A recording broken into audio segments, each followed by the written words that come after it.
Hi friends, అందరు అన్నం తిన్నారా? మేమైతే తిన్నాం. ఇలా మరి టమాటా పప్పు చెట్లకైతే నీళ్ళు కట్టుకుంటున్నాం. ఇట్లా మనకి ఎడ్ల గిన్నె ఉంటాయి కదా, వాటి పెంట అయితే వేసుకొని ఇట్లా పచ్చిది వడగట్టుకుంటే చెట్లు అనేటివి మంచిగా ఎర్రవడకుండా మంచిగా నల్లగా వస్తాయి.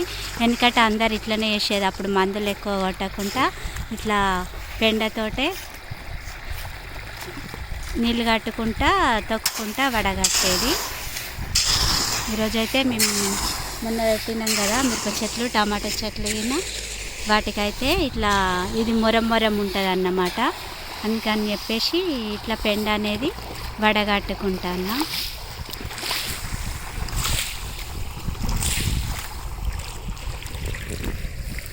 అట్లనే మొన్న పెట్టుకున్నా కదా ధనియాలు, ఆ రోజు అలికినాయి, మంచిగా మొలిచినాయి, పసుపు సూత మొలిచింది. కొత్తిమీర అయితే చూడరు ఎంత మంచిగా మొలిచింది.